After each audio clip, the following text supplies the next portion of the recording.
Hello and welcome, everybody. Welcome back to my channel. I am your host, Stephen Stark, and this is going to be the Con of Thrones 2019 wrap up. What a weekend, folks. If you were there, I don't have to tell you. And if you weren't there, there's no way I can describe it. But we're going to start by introducing my all-star lineup of guests. We may have other people coming in and out throughout the stream. So, but these are the ones who were here at the very beginning to start it all. I'm going to go from left to right on my screen. So we'll start with you, Emma. Emma, introduce yourself, and can you tell everybody who you are, what you do, and also maybe like a sweet, sweet ass memory from the con. So, I'm Archmaester Emma. I do myth and symbolism analysis of Song of Ice and Fire over at reminisce.wordpress.com. You can find me on Twitter at elsmith1994 because I'm really original like that. And possibly one of my favourite moments on the con was in our Airbnb, and there was a group of about 13 of us, starring some of the wonderful fellow people on this panel. We just like mythed and analyzed it out and just got into loads of symbolism, and it was great, and that was really, really fun. Right on. I was fortunate enough to be a part of that Airbnb. Also, Melanie and Oscar, or Kurt, Outer Panda and Kurt, and somehow I got to Oscar, who was also there, by the way. Shout out to Stone Dancer. But next up on the panel is JR. JR, why don't you introduce yourself? Hey, everybody. Share a great con memory. A great con memory. Hey, everybody. I'm JR from Geek Chat 1. And man, my favorite memory, and this is probably really bad to say, but it's always meeting everybody and having the weird conversations out on the smoke deck. So I don't smoke anymore, but that's where always, like, in between panels and everything, that's where you go. And that's where everybody's at having crazy conversations. So you get to meet a lot of people all at once and then run back inside to do whatever you got to do, whether you're attending or going to a panel or presenting or whatnot. But I always love the smoke deck. It's a pop in place for sure. It is. Also fortunate enough to be in the Airbnb was Melanie Lot 7. Introduce yourself and tell us about your con, or that one moment at the con that really stands out. All right, so hey guys, I'm Melanie Lot 7. You can find me on YouTube and Twitter and my WordPress site. I'll let Melanie Lot 7, except for Twitter, it's the number not spelled out 7 like the number. My favorite con experience, oh gosh, there are so darn many. Probably was a moment where someone else that stayed in the Airbnb with us was rapping in the back of a car and rapping with the Uber driver who was like in his mid 60s, and all of a sudden the guy started rapping back, and I was just like, I'm not sure if I want to jump out of the car right now and end this, or if I want to stay in the car and see what happens. And I decided to stay in the car. But I would bet money I know who that is. I bet money I know who that is too. You probably do. Yeah. And she's great. Oh my gosh. Yeah. And I think she's in the chat right now. She is. She is. Oh, she is. I see her. Yep. I knew I was right. Yep. Bubba Husky. That's too nice. So I guess next up is you, Kurt. Kurt, introduce yourself. Tell people where they could find you. Yeah, I go by Outer Panda on the Twitter. That's pretty much, I'm there now, so I'm not on Facebook anymore. That's a good thing. Not that much, at least. Best memory from the con. It was a blast. It was, well, if I had to pick one, it was the epic game of Cards Against Humanity we had going, where Stephen absolutely robbed Bronze Staries of the win by using the Panda Sex card, and I had to give you the win on that one, Stephen. I just know who you're playing to when you're playing Cards Against Humanity. You have to know who's judging. Panda Sex is a slam dunk for you. So what was the full card combo? Oh God, I don't even remember. I don't remember, but Panda Sex was a good card to play there. Yeah, you could never remember. You only remember just it was great. Like, we need to play Cards Against Humanity with Sanri sometime. Speaking of Sanri, you're next on the list, sweetie. Introduce yourself and tell everybody who you are. I'm Sanrixian. You guys probably all know me. You can find me at sanrixian.com. I'm a fan artist in the community. And one of my favorite con memories, gosh, there were so many.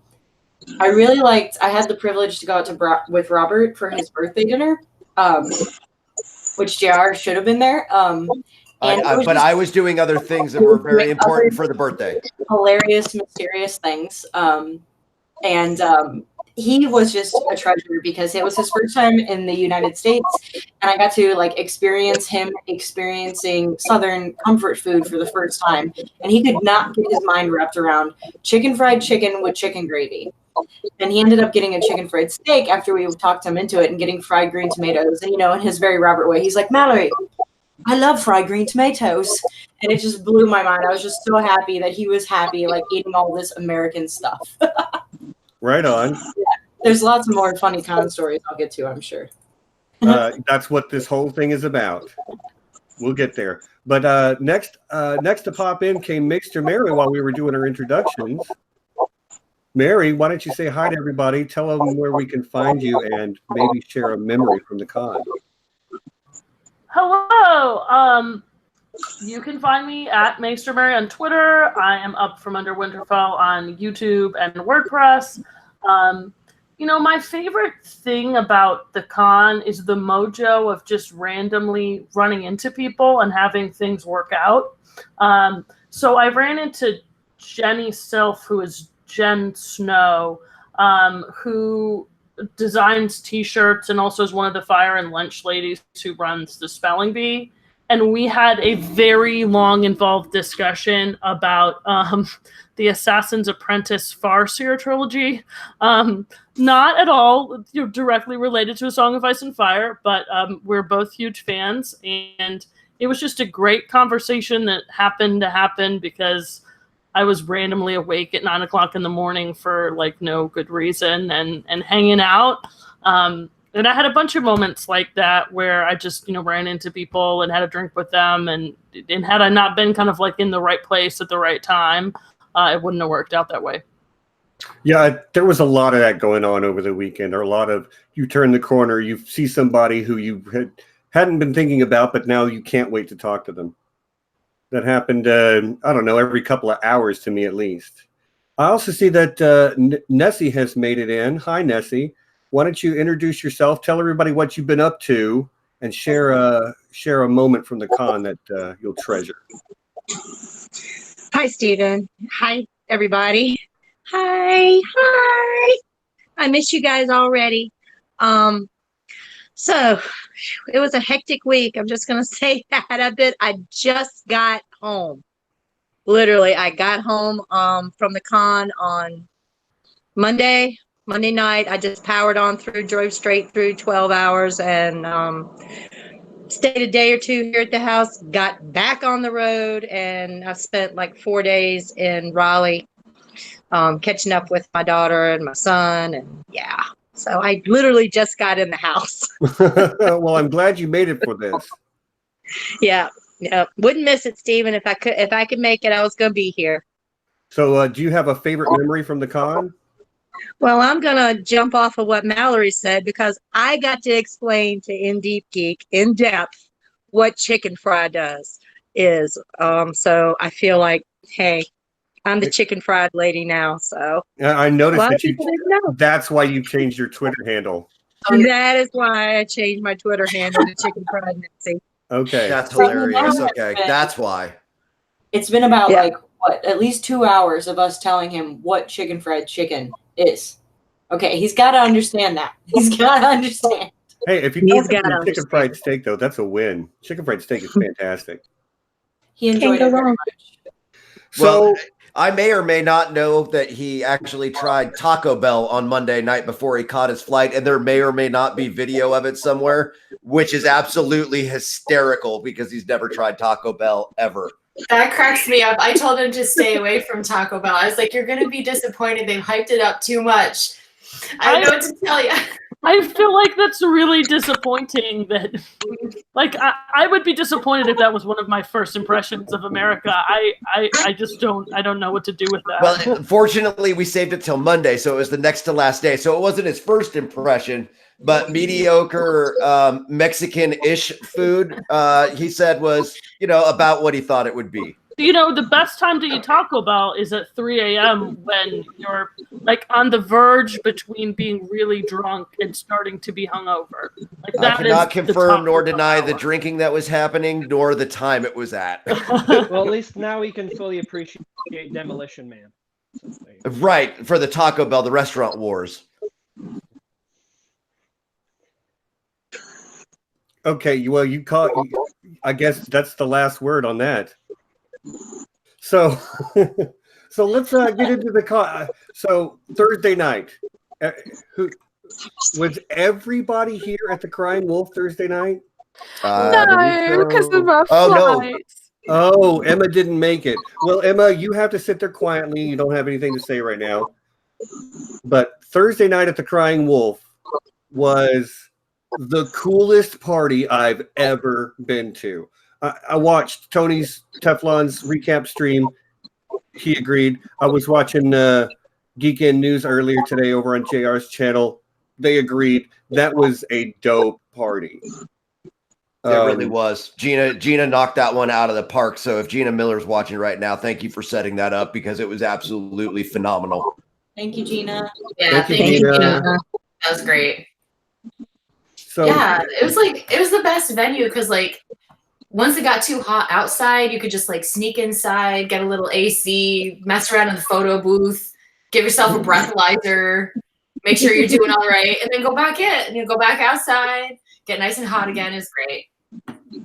I mean, and that doesn't even get into talking about all of the wonderful people there. And there were just so many people there that I haven't met in person. So for me, it was like so exciting to finally like meet all of you guys that I haven't met in person yet. Like that was honestly the biggest highlight of the con to me. But I say that every time, so sorry. I didn't find out. Go ahead. No, I'm just going to agree. That's legit, though. Like that's the number one reason I go is because I figured out, hey, these are some of the just coolest, smartest people I know. Yeah, I've said it before. If the people that are sitting talking with me right now all decided tomorrow that they're like, man, we're done with the Song of Ice and Fire. We're all into My Little Pony now. Like, I would become a brony overnight because these are fantastic people. And I not that I'm just that much of a follower, but you get what I'm saying. Like, if they it's the people that make it. It's not the content. It's the people, and we do have an amazing community. Yeah, I do love the story. Don't get me wrong, but it is the community, and the con is the place where we actually get to be that village for a weekend. It's incredible. Sorry, I got hyperbolic. Somebody talk. Mallory, you were about to talk. Well, I'm trying to get Mandolin to tell the chat about what she would have done with the breathalyzer if she had known it was there. She kind of fessed that up to some of us ladies, and I'm hoping she'll share with the class, if you will, because she's freaking hilarious. Do it! Oh my god. She is so funny. She was just like a highlight of the con. Like she was in her Olenna Tyrell cosplay, which was just amazing. She had the sunglasses and everything. And we were standing, it was like Courtney and Robert and Kyle and me getting ready to go to Robert's birthday, like standing outside, getting ready to call our lifts. And I just look up and I didn't have my camera up or I would have recorded it. And she just rolls by in her lift, which was like this big Escalade rolling on blades, and she's like this, like rolling by us, and I like lost my shit. I was standing right next to you when she did it too, Valerie. It was hysterical. I remember. She just rolled by with the blacked out windows, but the window rolled down halfway and just like deuces out. Oh my god, it was too much. Too much. That is 100% Mandy. Yeah, that's 100% Mandy. So funny. She was a treasure. I just met so many more people that, like, a big secret that's not really a secret is we secretly love all of you YouTube chatters more than, like, anybody else in the community. Like, Twitter is fun, but YouTube chatters, y'all are where it's at. And, like, I just got to meet so many of you. Like, Bubba Husky was there, which was great, and, like, Bridge 4, and just people, like, I know of, but I've never gotten to meet. So, sorry, I'm gushing because I'm just so happy. It was great. So I know that Emma, it's late for you over there in the other side of the planet where you live. I'd love to give you the opportunity to sound off on your weekend. We shared a house. You had a great weekend as far as I could tell. I didn't get to hang out with you as much as I wanted to necessarily, but we did get to see. There were so many people to hang out with. Those absolutely insanely incredible to be able to meet all of you guys. Like, this is, like, I've been speaking to you guys for literal years, genuinely thinking there's no way I'll be able to afford to be able to get over and see you guys. So it was an absolute honor and privilege to get to know all of you guys in person. And I feel like there are so many people that you can always be like, oh, I wish I'd spent more time with someone. But honestly, like, any time with anyone has been the most incredible experience. I cannot, like, I just can't express how important it was to me to meet you guys, and how amazing it was to meet you, and for us to bounce ideas off each other, or just chill, or whatever it was absolutely incredible. And yeah, I'm talking vagaries, but that's just because, like, it was all amazing. Yeah, at some point our adjectives just fail us, don't they? Yeah. Yeah. One thing I am going to say, I talked to Sanri before the stream. We are going to be giving away a Sanrixian t-shirt on the stream today, so keep your ears open. More on that coming later. But yes, I will be. It will be open to residents of the United States because international shipping is very expensive. So, but yeah, we'll be giving away a t-shirt later, but you just have to stick around and wait for me to say more about that. Anyway, moving on. So who is this little guy we got here, Mary? I saw him swinging an axe earlier. This is Marshall, Marshall the Kissed by Fire Wildling baby. He's sitting here watching Cars on the other screen of my television. Yeah, he's a big fan of, he's a big fan of A Song of Ice and Fire podcasts. I say that because when I was alone in my house when he was growing up, this kid was constantly listening to Radio Westeros and History of Westeros all the time. And he actually says Aziz when Aziz's voice like comes on, and it's like very cute. I can't make him do it right now, but he'll be like Aziz, and it's very, very adorable. That's adorable. I think Aziz is going to be on the stream later, maybe. Hopefully you're still here and we can get him to say hi to him. I'm probably only going to make it for about 10 more minutes because we have a screen time limitation, and we have to go eat dinner. But we're really happy to be here. And man, I would love to be able to bring him to a con dressed as a wildling. That would be super fun. Make a great Tormund. Okay, well, Aziz says he's coming now. Okay. He'd like to be on with Marshall, so. Okay, Aziz just delivered a message. Hey, coming on now. So Aziz will be here any minute. Until then, Mary, your weekend. How we already touched on the highlights, but like you were on several panels. What was your favorite panel that you did, and what was your favorite panel that you got to sit in on as an audience member? Oh my gosh, it's hard to pick because they're like. They're all my little babies. Right, that's all right. Pick a favorite child. Go ahead. You can. I have 4 kids. I have a favorite. I was really happy with how the Northern Justice panel came out. I like the bigger panels with a lot of people. I think it's fun to get a bunch of different perspectives. The audience interaction on that panel was great, and it was just a really great way to kind of pop off ending the con. In terms of which was my favorite panel that I sat in on, well, so Kim Renfro and Joe Magician and Sam, who has the Crying Wolf podcast, they did this, hilarious, hysterical panel on like the best and worst theories, and unveiled this banner that says Bran is not the Night King. And it was delightful. It was a lot of fun. I also went to the at Journey's End panel for Tyrion, and that was really great. Clint, who runs the Laws of Ice and Fire Twitter account, and has a WordPress, was also really great on that panel. I think my biggest regret about the con is not being able to go to more panels. Some people were talking about the cosplay contest in the chat, and when you're doing the cosplay contest, it's like really, really hard to get to go to as many panels as you want to on Saturday. And so that was a little bit of a bummer, but other than that, I don't have any complaints other than wanting a time turner. Right. Couldn't agree more. That's going to be the number one complaint from everybody every year is there's just not enough time to do it all.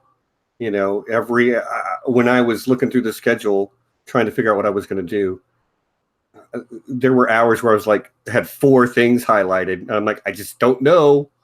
And I haven't allotted time for eating in here or anything. So yeah, it's crazy. And, I think the other thing too is trying to go to panels from folks that you don't necessarily know. So I think that's another thing. Oh, hi, Aziz. Hi. Oh, hey, Aziz. And welcome. Okay, so Mary, I hate to cut you off, but I got to welcome Aziz to the channel. Aziz, everybody knows who you are, but let's go through the formality of you introducing yourself. And you're going to also, can you share a treasured moment from your con memory? Sure. Okay. Yeah, I've got one right in mind, and it has to do with you. Hi, everybody. I'm Aziz. I just wanted to stop by and say, hey, I had so much fun at the con. Just got done recording an episode here, so I'm very much in the live stream mode. But yeah, my favorite, one of my favorite, there's so many. Obviously can't just pick one, but of course not. But I am going to pick one just now. I really liked at the last party, you dancing with Amanda. That was so fun. That was amazing. That was so cool. It was just out of nowhere. It's like, well, these guys are doing like this rerehearced, like they know what they're doing. No. Not rehearsed, but like structured, like y'all know what you're doing. I do know how to dance a little bit. I took dance classes. Y'all bust out a 2-step, didn't you, Steven? It was more like country swing than anything. It was. Yeah, I guess that's true because we were talking about a 2-step before that. Yeah. Y'all just caught everyone's attention. We're all just doing it's a party. People are doing different things. People in the hot tub. People are sitting around drinking. They're laughing. They're listening to music. But then everybody's like, "Hey, look at Steven and Crowfood's daughter over there. They're just like kicking ass." That was really neat. Very unexpected too. Yeah, Amanda pulled me into a dance on Friday evening as well, and she was like, bless her cotton socks, she was not working with a lot of material, and she was just like dragging me from one place to another. I saw a video out there somewhere of Bronsteris dancing with Amanda as well, so she was cutting a rug all weekend. Wow, Amanda's secret dancing queen there. Apparently, she really enjoys going dancing, but there was some other dancing that took place over the weekend. I danced with Sanrixian briefly too over the weekend. That was one of the we worked on each other. It was pretty fun. It was magical. I'm not gonna lie. Yeah, that's the most action I've got in a while, so I'll take it. Wow. Sometimes all you're left with is wow. Right. Hey, Aziz, you have a little fan over there sitting in Mary's lap. Oh, awesome. Hi, little guy. I'm sure he will not do it on command, but Marshall grew up listening to lots of History of Westeros because, didn't quite understand words yet. And whenever I would turn him on, he used to say, "Hi, Aziz," whenever I would turn him. So he's transfixed by trucks right now, but yeah, Marshall, that's understandable. You want to say hello? You want to say hello, Marshall? Hey, buddy. Hi, hey, Marshall. Oh, that's a good smile. That's a good smile. It's my fire.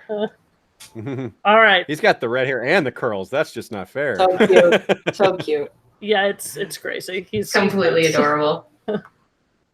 Yeah, you made a cute one.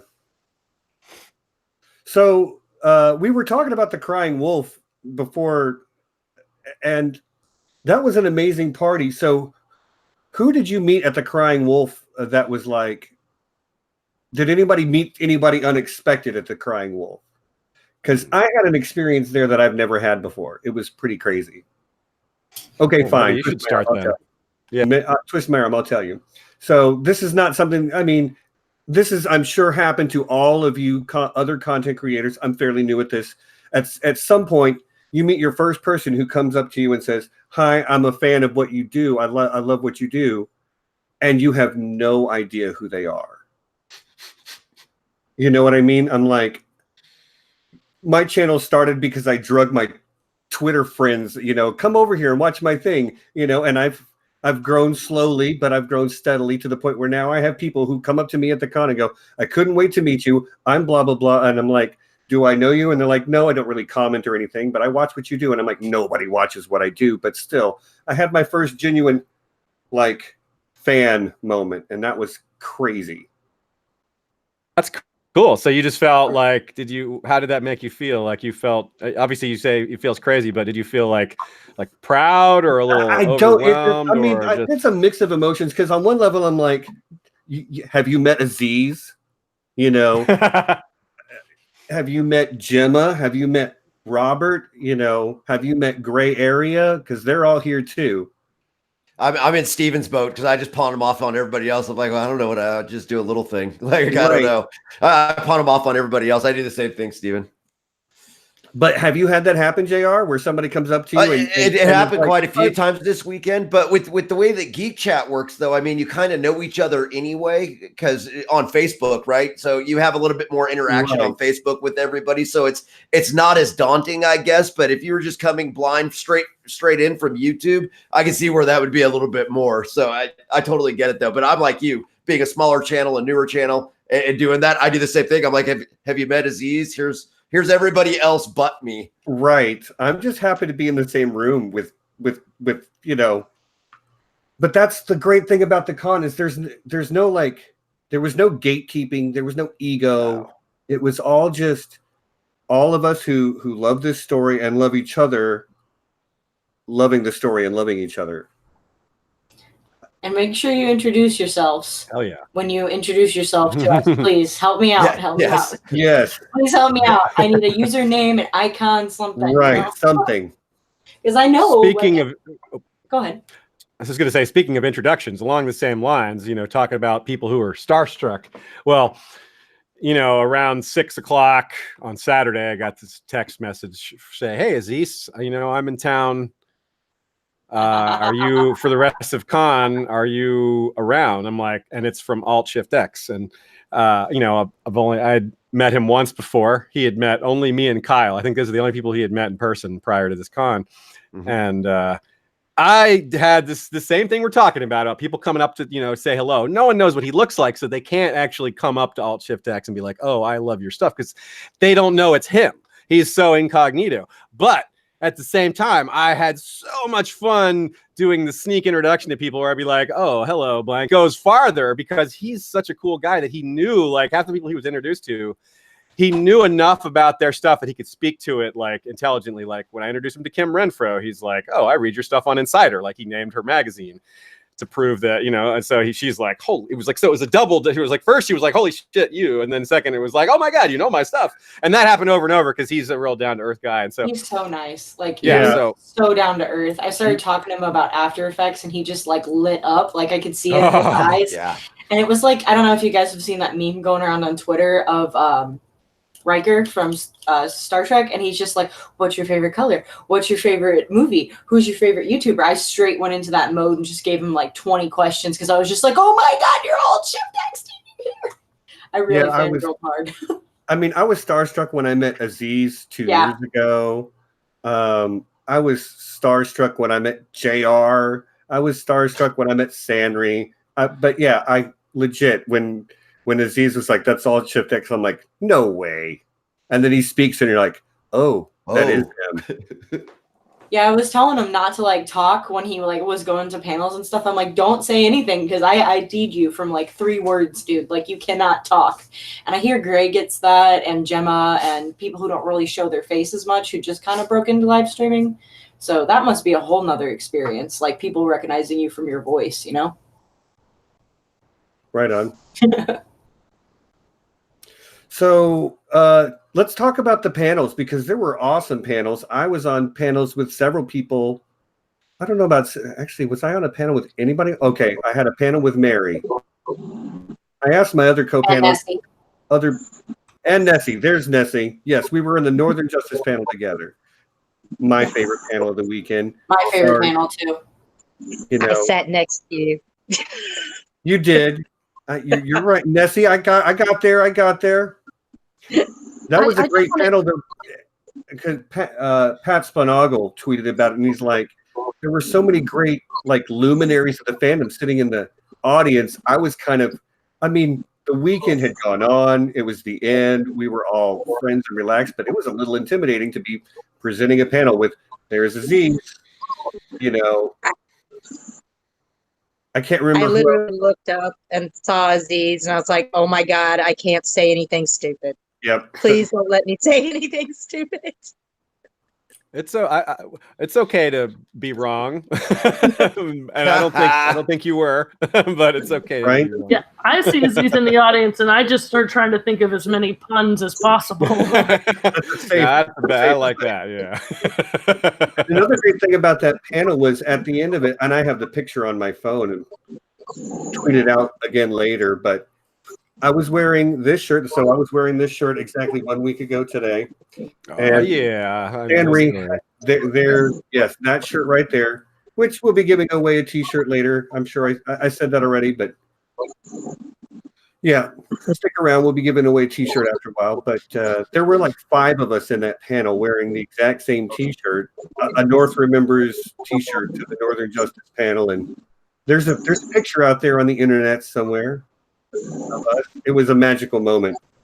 It's John Hamfast, you, Aziz, Emma, and I think Capri-san in the North Remembers, but I'm not sure who the last person was. But it was great. It was just great seeing like 5 of my shirts in one room for the Northern Justice panel. I was like, yes, this is my people. They get it. And that was a fabulous panel. Like one of my top 3.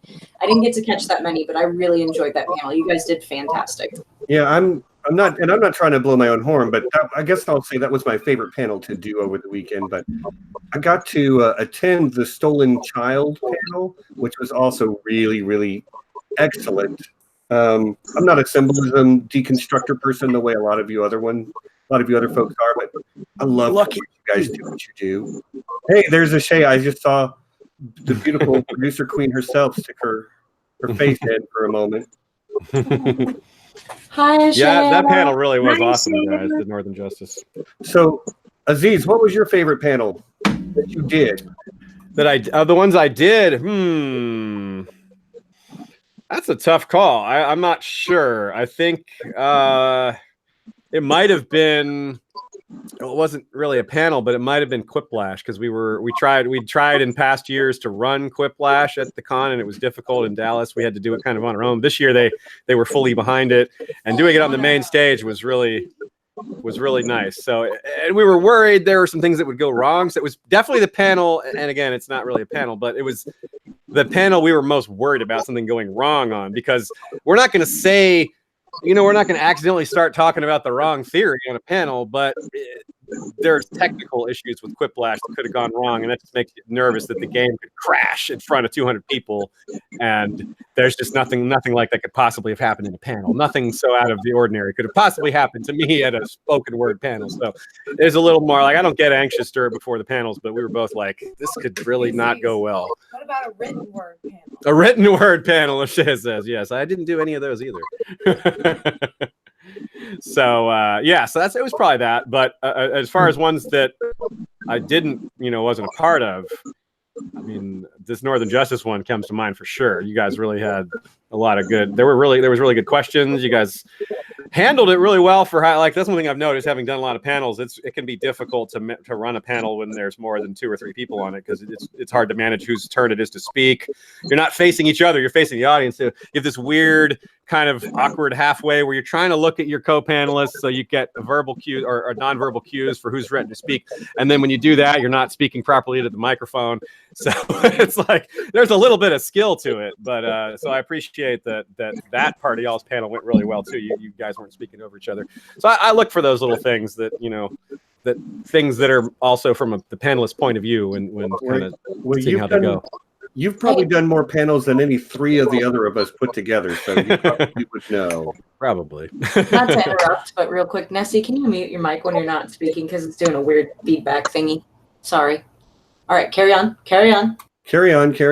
So hey, Marshall and I have got to go. Okay. But thank you for having us. Marshall, can you say bye-bye?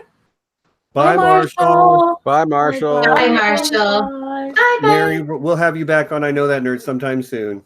Yeah, well, thank you guys for having us. And I wish I could bring up everything that I loved about this con because I had such a great time. So I just noticed your scarf. It's so cool. It's the best. I love this scarf.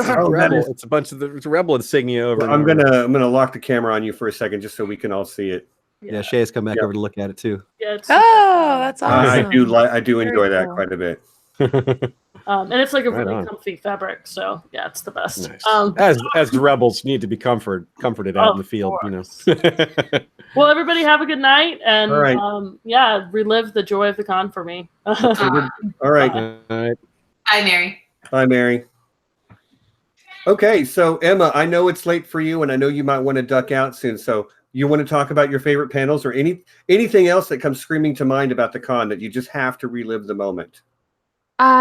So I did all of my panels on Friday afternoon, which meant I was lucky enough to have a bunch of spare time, and I spent a lot of time going to different panels, and they were all incredible. Like I can't understate enough, and I think I said it on Twitter, but I wish I could have just cloned myself to go to everything simultaneously and get all of the knowledge straight away. Everyone was, amazing. Being one of the myth type crew, then the Looking for Nissa and the Stolen Child panels were like amazingly up my alley, but literally everything was stunning. The Northern Justice one was absolutely incredible, as was the other honor panel that you were on as well, Stephen. That was insanely amazing, and yeah, it was absolutely just an incredible experience getting to listen to everyone's ideas, everyone's thoughts and opinions, and it was super enjoyable. And I am like post-con wise, like I'm so looking forward to being able to get as much of the audio from the other content creators as possible, because that's going to be just a super incredible way of just keeping the con experience going for literally as long as possible. Right, that's the only way, is just keep watching those panels. And fortunately, I think the audio from that is going to be available very soon. I think it's already been made available to some people. Yeah, it's already up, some of it, so some people are starting to upload it to their patrons and everything else. So it's coming. Also, England won the Cricket World Cup. Also, you had your 25th birthday. I did indeed. I am no longer eligible for young adult discounts, which is sad, but And Emma, bless her heart, it's her birthday, and we're at the con, and I'm like, this is going to be the easiest birthday shopping ever. All I have to do is drag her up to the marketplace, and she fought me on it, and I'm just like, look, it's your birthday. Will you just stop with the stiff upper lip thing and take the dang present? And she did, gracefully, once we got to that point. But and it's this lovely one of them anyway, is it? Nice. Hold on, I'm going to lock the camera on you. So yeah, Stephen was kind enough to get me 2 little necklaces. This one is the tree one, which I thought I would wear. It's got little garnety type things, so it's a bit like a whitewood tree. So yeah, big surprise, you picked a weirwood. Big surprise, who would have ever have guessed? Well, we haven't heard from Mel in a little bit. Mel. Hey. So What was your favorite panel that you got to do? What was your favorite panel you got to watch? Oh man. Okay, so I watched a bunch of great panels. It's so hard to pick, but I honestly have to say, Stephen, the one that you and Shakes and a couple of other people were on about honor was my favorite. It was me, Shakes, and the Windy Nerd. Thank you. Yeah, I just thought it was something. It's something, you know. I mean, I think a lot about themes, but I think a lot about symbolism and myth. Like that's kind of more my wheelhouse. So, just thinking about like the overarching theme of honor and the implications of honor was really, really nice and interesting to me because it got me to think in a way that I don't usually think. So yeah, that for me was a highlight. That's why I love the symbolism analysis stuff, because it's not the way my brain works, you know. Gotcha. Somebody else does all the hard work and figures out what the heck's going on, and I'm like, oh, yep, makes sense. Yeah, and then my favorite panel that I was on was our Nissa panel, and I was hoping to get to it really quickly before Mary left, but Amanda, Crowfood's daughter, and Mary and I were on that panel, and we had more fun jamming out, preparing for that panel, and then once we actually did the panel, we were just like, we could have just kept talking, and it would have been great. You know, we felt like we had a lot more to say, but I feel like we got through our actual, you know, notes just fine. And we had really great questions too, so it was fun. And like, oh my gosh, like there were just so many other great panels, and even like some fun activities. They were like semi panels. Like I went to the tattoo one because I just got my tattoo, and yeah, that one was even really fun. And you know, there was just so much to pick from and so much to do. Oh my gosh, we need like 2 or 3 more days, please. Can we just like tack on extra days? I would really like that. I mean, I showed up 2 days early and left 2 days late, and I still feel that way. Yeah. So that just proves that I'm like, we were like, okay, this time we're going to show up early because there were people there early, and there were people there late, so we're going to stay late. We're going to get all that. And it was still like, I didn't get to talk to blah and blah and blah and blah, and I'm like, damn it. But also, it's like you also don't feel bad because of how great a time you had, but you do kind of feel bad because. Yeah. Yeah, I totally get that. Like, oh my gosh, there have been like some people that I found out were there that I didn't know were going to be there that if only I had known, I would have sought them out. And they probably know who they are. And yeah, my gosh, people like don't ever be afraid to come up to us and say hi, or if you think it's us, just like ask and we'll tell you. Because yeah, like that's my goal, is just like to hang out with as many of you people that are scattered across the country as possible and meet all of you and hang out with you because you're all cool and we're all here for a common goal, common purpose. And I think that makes it really special. Yeah, if I can paraphrase something, I kind of saw conversation on Twitter between, I believe it was Joe Magician and Shakes. And both of them couldn't make it tonight. Matt's sick. He got the con cred and he's still down. And Shakes is off to culture herself with some music. So respect. They'll both be on again soon, I hope. But it went something like the con was every time you turn the corner and look down the hallway, you're seeing like rock stars. But everybody's treating you like you're a rock star. It was. Did anybody else get that vibe? Sandry, come on. I know you got that vibe. Oh, yeah. Even Jay Minister was doing that. Even he, like at the top, even he was treating people that way. Sorry. Yeah. But I just had to say that. No, it's so amazing. That vibe. Didn't Jerome Flynn introduce himself to Aziz? Yeah, he just walked up to me because I was the only other person in the hospitality suite. You know, he's a regular guy. I guess he doesn't want it to be awkward. Just walk in and not say hello to the only other person in the room. So he just walks. He's like, "Hey, I'm Jerome." I'm like, "Yeah, you sure are." Yes, you are. There's a picture of Dancing Sean with Jerome Flynn on Twitter, and it's the best thing because his mouth looks like a normal smile. But if you look at his eyes, you can look. He's freaking out inside his brain in that moment. I don't know if you've seen that picture, but it's top notch. So, JR, what was your favorite panel that you did, and your favorite panel that you got to see? Yeah, going in, because I mean, we work on these panels for months in advance. I mean, my first submissions were probably 9 months back that we had been working on them, right? And so I thought in my head, like, I knew which panel was going to be my favorite, and that was going to be the PTSD in Westeros one with Gemma and Zach Con Snow, Kyle and myself. It's one that we've done in live streams before too, and I thought that one was really going to be it because it hits a lot of personal things for me, right? And it turned out not to be the case. So that was my biggest shock of the convention. It actually turned out to be the one that Gina put together. That was, what do we say to the End of Thrones? Not today. And it was really just a really deeply personal, raw panel. Like almost everybody was crying during it at one point. And it wasn't that it was, super sad, but we were telling everybody about why this community and this series means so much to us. And the trials and triumphs that we've had throughout its run, whether it's the book or the show. And it was just a really powerful panel. It impacted a lot of people out there. Wasn't the most attended panel that we were on. I mean, that would probably be PTSD in Westeros or Comedy of Thrones, the most attended panel that I was on. But that one, there was just something very special about that panel, and I just can't explain it. It was that magic moment. And I feel that, it spoke to you in the moment. You can't argue with that. Yeah, and it was all of us, everybody that was on that panel. It was Lauren, who started after Con of Thrones, Gina, Kathy, Looking Gas cosplay, and myself, and we told our personal stories, which gets really deeply personal.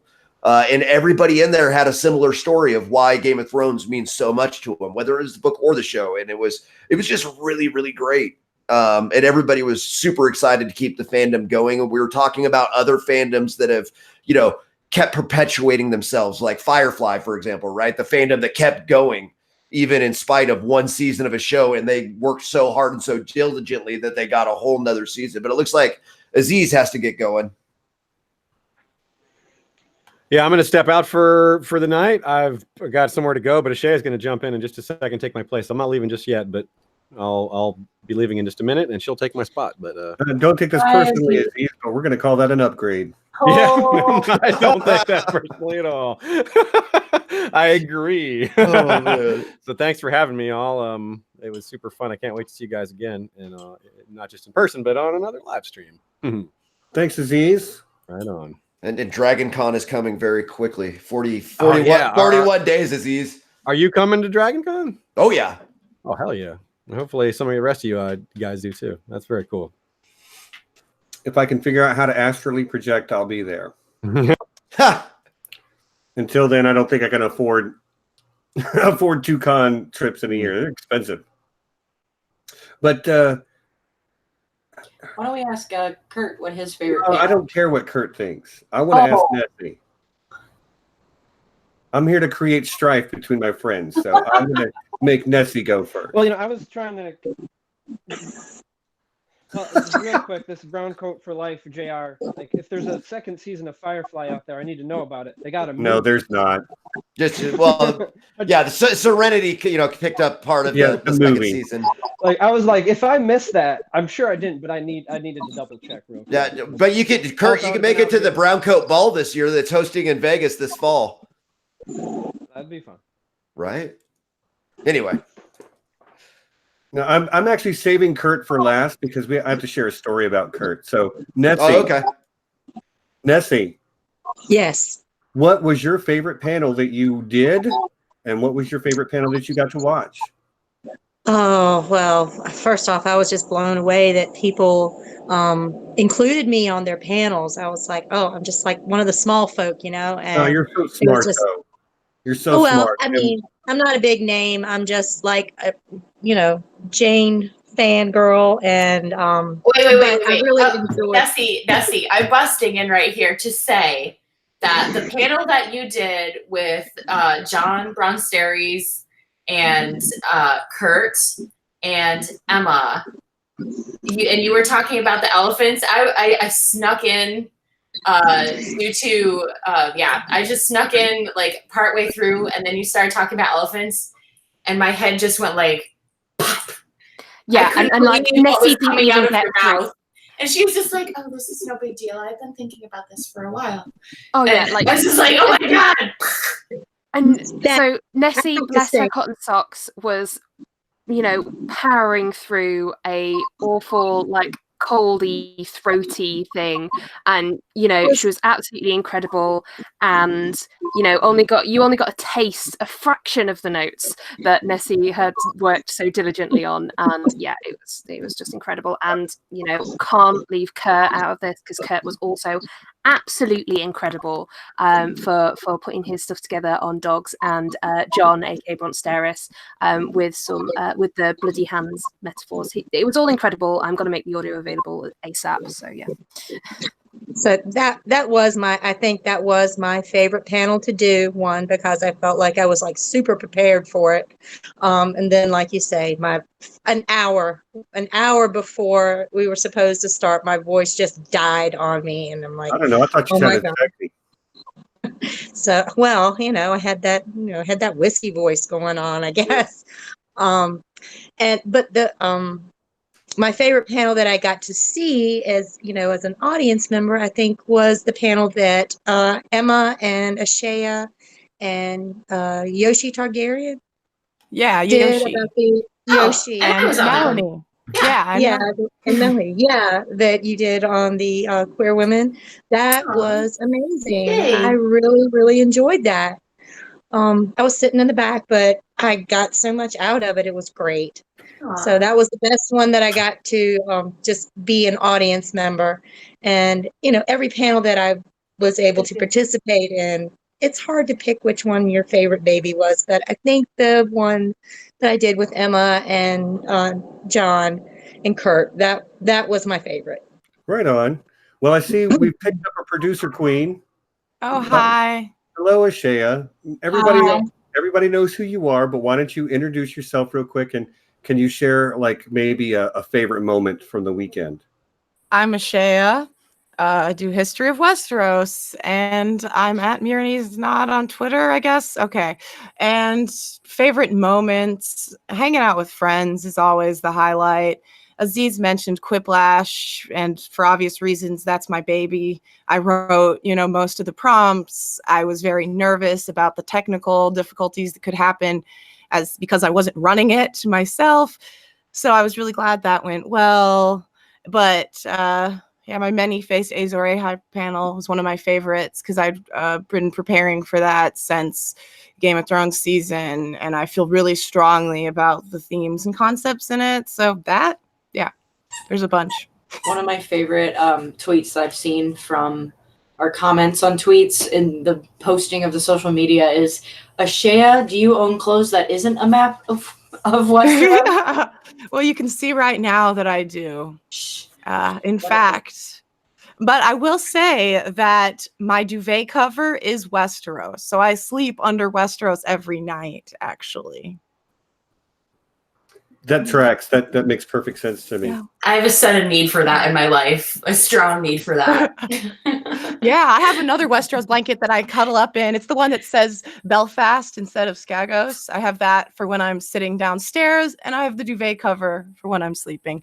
But I can't get another one. They were selling it on Society 6, and Society 6 cracked down on any kind of anyone doing things that's like fan art. So. Oh, bummer. Well. I missed out. What was your favorite panel, Stephen? I know you talked about it, but just tell me real quick. It was the Northern Justice one. That was my favorite cool. one to do, and then the Stolen Child was my favorite one to sit in on. Awesome. But I didn't get to go to the queer women one, but that is very, very, very high on my list of, like, as soon as it gets posted somewhere, and obviously the one with the elephants too, because there was just not enough hours to do everything. Okay, I'm in the mood to give away a t-shirt. So everyone in the chat, get ready. I'm going to ask a trivia question, and it's going to favor people who follow me on social media. So there's a picture floating around of a note that was given to me to ransom my baby back.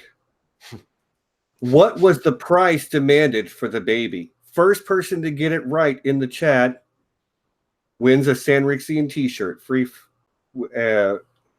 available in the United States. So, yeah. Good luck. I'm keeping my eye on starts that. now. We have Sam. Kind of cool sometimes. We have a winner. It's a 6-pack. Sanri. Yep. Sam Adolfo gets a t-shirt. Excellent. Sam, Yay, message Sam. me. Sam, awesome. I'm going to invite you cordially to slip into my DMs with your size and your address, please, honey. Yep. There you go. Bye. Good job, Sam. And everybody else. There are a lot of people that. Courtney, you're got not that right. eligible. You were there. That was your freaking note. Yeah, it's your ransom note, Courtney. That does not count. Courtney, I have to say, I was outside when that happened, and they sidled up to me and they were like, "You need to go over to where he's sitting and place this there." And I felt very violated to be involved in such an idea. I didn't read it until I got over there. You were an accessory to kidnapping. Yeah, I really was. Right, well, I'm walking the camera on real quick. You can see right there, 6-pack equals one baby. Yep. Baby. Find them at karaoke, bring beers. Do you know how many Friday nights that is probably a true statement? just saying. But ching. It is a non-zero amount. You know, I really thought you were going to be able to identify my handwriting, Stephen, because it's so easy to identify. But I'm really glad you didn't, because it just added to the mystery. Yeah.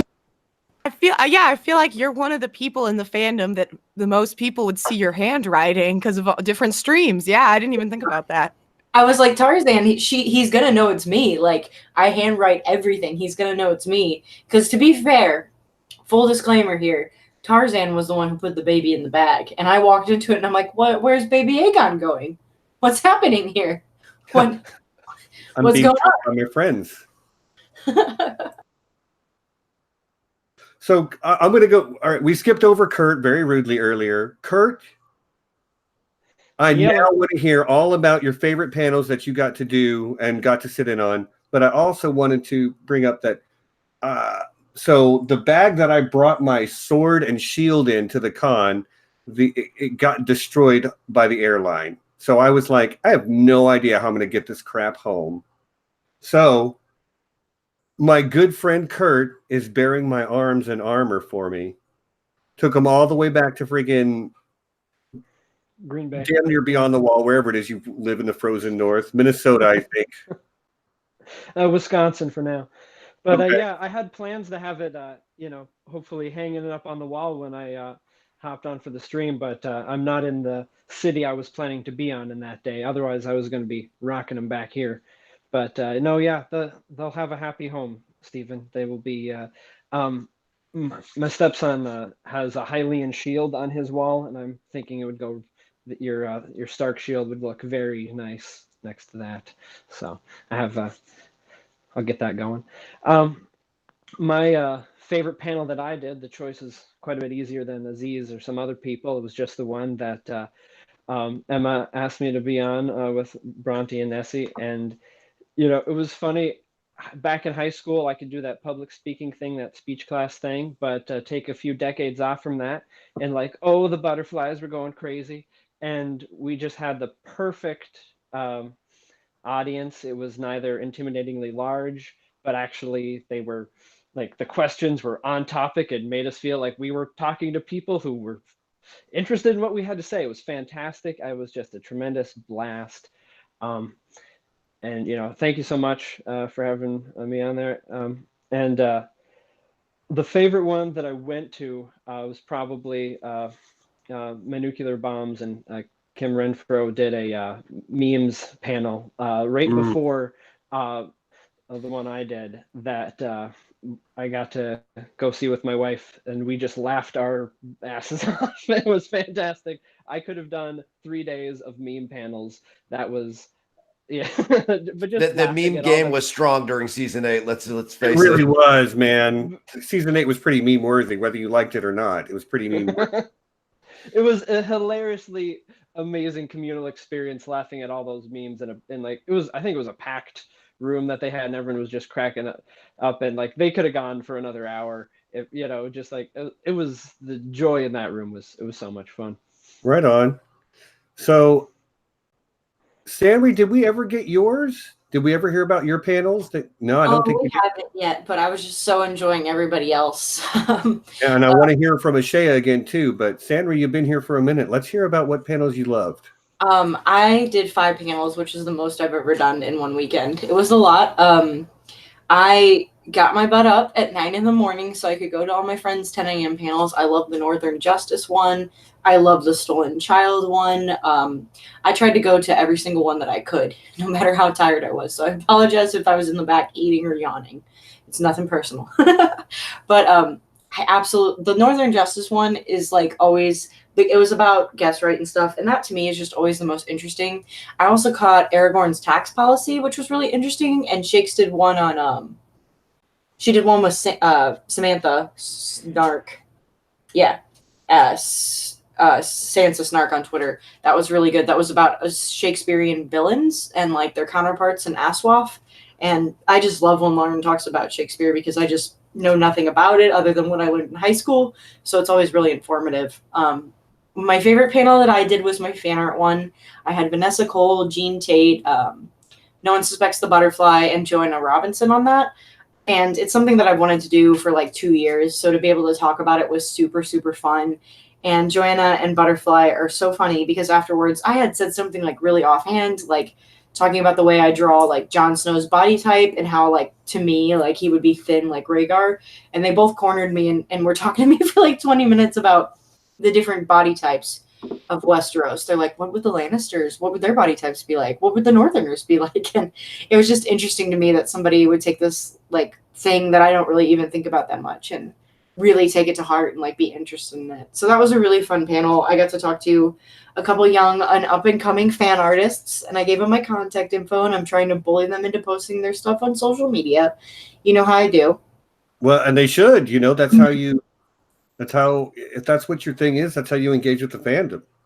Yeah, I mean, I really, you know me, I like helping out the community, and that's what it's all about. And I think we all in this panel agree, like the love and meeting everybody is just like the absolute best part. Couldn't agree more. I could agree, but I couldn't agree more. By the way, I'm really glad you got a chance to talk to Butterfly a bit because she is such an amazing person in the fandom when it comes to visibility for artists. Her blog on Tumblr is the most amazing resource for art there is. So just a shout out to her for that, honestly. Definitely. She was on another panel with me and you. Yeah. Yeah. And that's a thing that I want to keep going. I think Sue really liked the way that my fan art panel turned out. So next year I want to try to I'm trying to get Drafts to come, Drafter G. Oh, awesome. Yeah, I'm trying to get him and Michael Klarfeld to come. Klarfeld's definitely going to be harder, but we're going to meet Michael for the first time next month, and I'm so excited. Oh, I know that Urtach is trying to get over for the next Con of Thrones too. He's waiting to see when it's going to be, and so I know Urtach is trying to get over too. Yeah. That would be awesome. He is amazing too. Yeah. So, good segue though, Ashea. What was your favorite panel you did? What was your favorite panel you got to sit and watch? I mean, Queer Women was really good. I'd done it at Ice and FireCon, but it was not quite as specific. It was just relationships in general. So I really appreciated being able to dial in on things. Are you leaving, Aziz? Not quite. Okay. I really appreciated being able to, focus on that. I mentioned Many-Faced Azor Ahai. And my favorite thing I went to was the cosplay contest and karaoke. And it's my great shame. All of you are like, everyone is going to judge me so hard, but I didn't go to a single panel. I just worked. Shame. It's really shameful. I just was so tired. I was getting 3-4 hours of sleep. I just could not imagine sitting in a panel room and just falling asleep. It was the idea horrified me. I just kept going. I was just, I don't know, partying too hard. But I must admit it to everyone. I shall not lie. Well, at least you're honest about it. Catch I'm it on honest the about audio. it. I'll do it next year. I'll get more sleep perhaps, or schedule myself fewer panels, because I also took very few photos, and that's something I always want to do at the con. And I just got the fewest photos I've gotten of any of the cons I've started going to this year. I think I overbooked myself, but I got some photos. Do you feel like that's an extension of how engaged you were with, say, the social circle that was happening there? Because it was different than this year than previous years. Yeah, it was. Everyone was kind of all over the place, so I had to work a little bit harder to make sure I saw people, and I was just more tired from having to work that much harder. I have more friends at the convention now than I would have last year or the year before. I guess maybe that's the point I'm trying to make is, yeah, the venue, we can open this up to just anybody chime in whenever. I don't care. It's just friends talking now. But I feel like the venue in Dallas was better. But like I would rate my overall experience this year as the best so far. But that's probably based on having met Ashea before, getting to see Sanri again. You know, it's that social circle it grows every year. I met great new people like Emma and Mel and JR and Kurt, who plays D&D with me. Nessie, who I'm sorry, Nessie, I'm gonna embarrass you right now. If it wasn't for Nessie, the place where we stayed wouldn't have happened. We would not have had the proper food. She went out of her way to make sure everybody else was taken care of. She was having some issues of her own. I'm not going to out you or anything, but there were some unpleasantness that happened, and she was still worried about us while that was happening. And Nessie, you were just one of for anybody who doesn't know who she is, you should follow this woman on Twitter at One Questing Beast, the number one Questing Beast. She is the left mom of House Tall Strong, and she is a beautiful human being. You're muted right now, though. So if you want to respond, you need to unmute.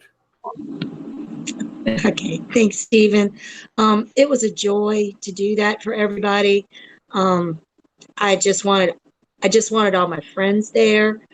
I wanted to make it comfortable for everyone. I wanted to make sure that everybody had a place to stay, to crash, just to be welcome, and to have a place that was stress-free, so that in your 3 hours of sleep, I remember 1 shower, 2 meals, 3 hours of sleep, everybody had a place to be.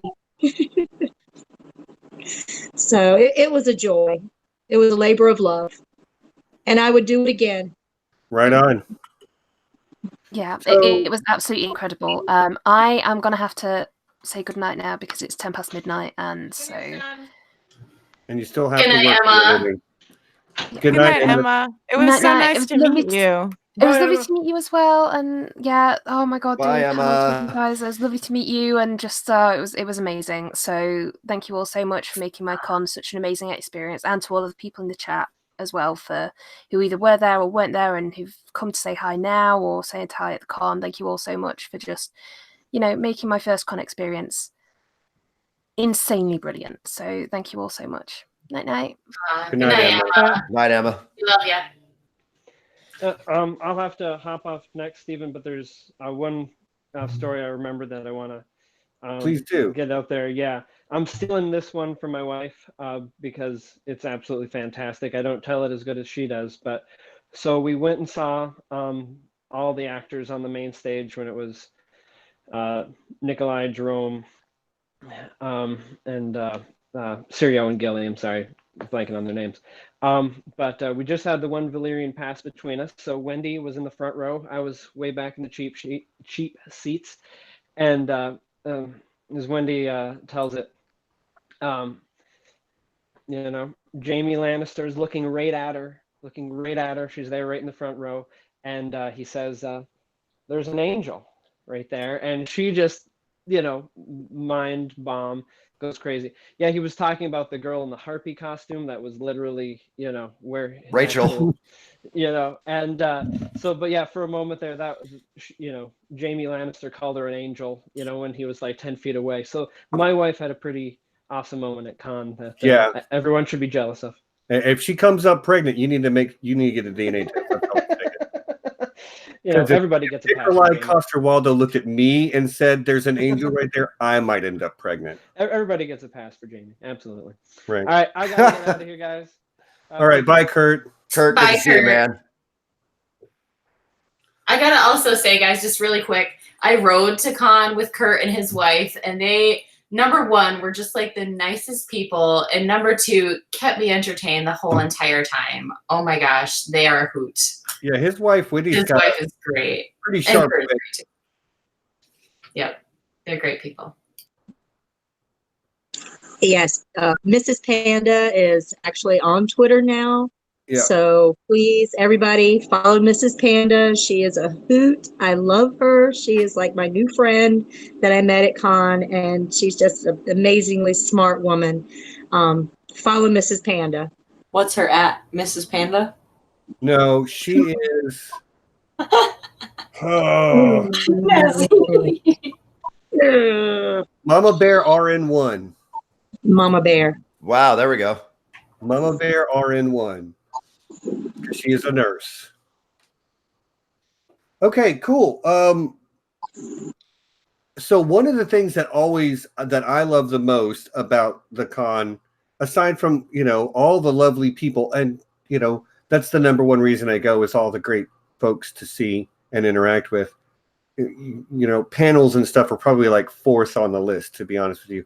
I love the cosplay, and I want to hear everybody talk about a cosplay they saw that they love. Okay, a lot of people told me they love my cosplay. I will accept all your praise now, but talk about somebody else's cosplay that you saw. People, I advertised mine that I loved so much. You can see pictures of it on my Twitter. But can I talk about this one woman? I feel so bad. I can't remember her name. We only were introduced once. I went up to her. She had this amazing Brienne of Tarth cosplay. Absolutely incredible. She was just a dead ringer. I mean, like her hair and everything, she was just perfect. And I felt just like completely starstruck. And I just probably had my mouth open like, I mean, she was amazing. And yeah, there's pictures of her floating around. I know that Oscar got some really good pictures of her. She's actually friends with Con Snow. She's part of the West Coast contingent. So I can't remember her name either, Melody. I'm terrible with names, but yes, I know exactly who you're talking about. It was amazing. She's great, yeah. And speaking of, Con Snow is also like so nice. Oh my gosh, really nice. That's my con brother. Zach, yeah. Yeah, he's been my con brother. Like, I didn't see him as much this year, but like the first two cons, we were pretty. I have to give a shout out to the Boat Sex 2.0 video that I filmed with Con Snow Zach there, where we recreated that sequence shot for shot, and I got to be a director, which was really fun. So you can see Con Snow there in a very romantic situation. Yes, it was. It is very romantic. Oh, nicely done. I'll never forget the first time I saw that. Oh my God. I don't think that I stopped laughing for like, I kept thinking about it and I kept cracking up. It was great. Everybody was pissed that we didn't get a 3.0 this year. Yeah. Like everybody legitimately let me tell you, pissed. We tried to film it and they both got too drunk and I was down. I was up till the early hours of the morning. I could have filmed it. Whatever. Guys can't hang. No, I was up. I was like, okay, we could make this happen. We could make it happen. Yes, we could have. I went to grab my cameras and everything. I'm like, we could set up multiple cameras. We got this.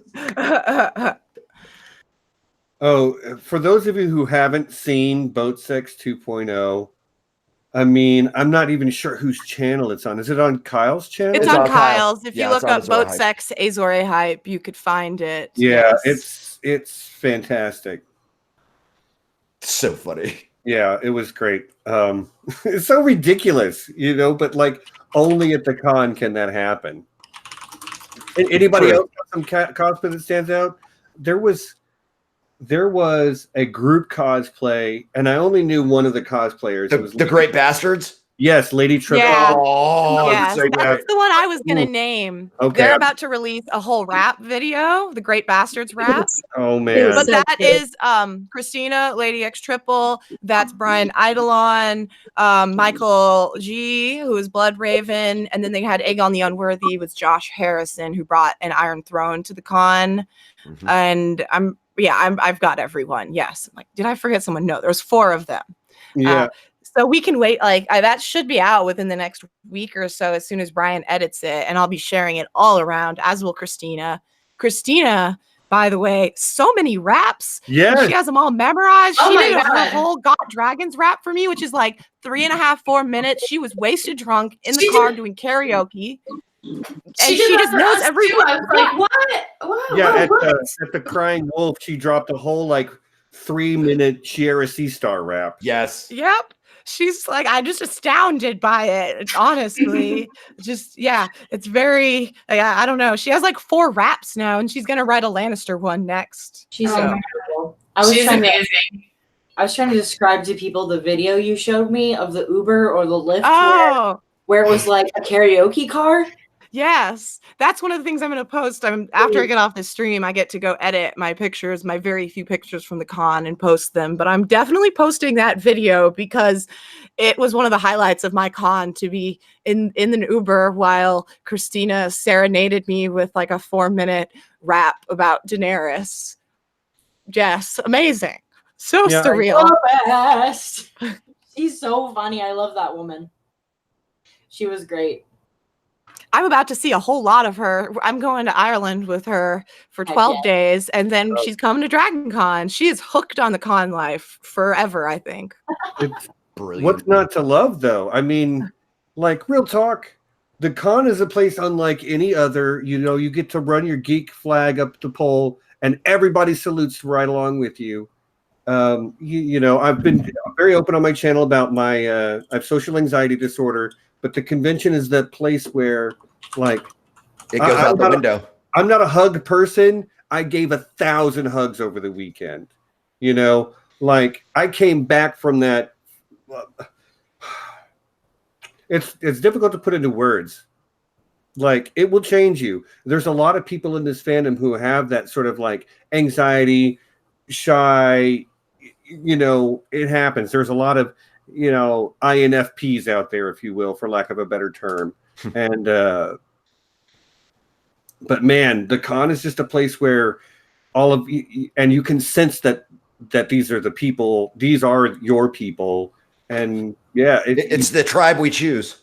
yeah, it is. And like describing the type of experience that I had over this last weekend is like, okay, imagine it's 1977 and you just saw Star Wars before anybody else.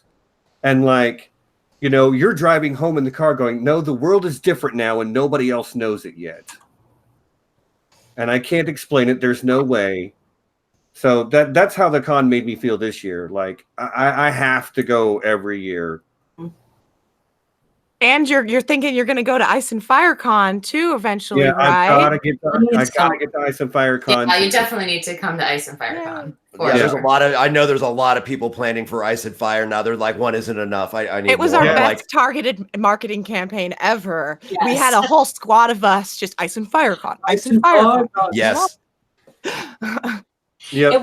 It's like a friends and family retreat, so you really get that like more one-on-one time with people, which is just like invaluable, especially when we only get like 8 days a year. We really get to see each other, you know. That's what I've been pushing for Ice and Fire Con, unsolicited. You know. Yeah. Well, yeah, I'm gonna do everything I can to make both next year. That might mean that I have to tighten up my belt a notch or two in some other ways.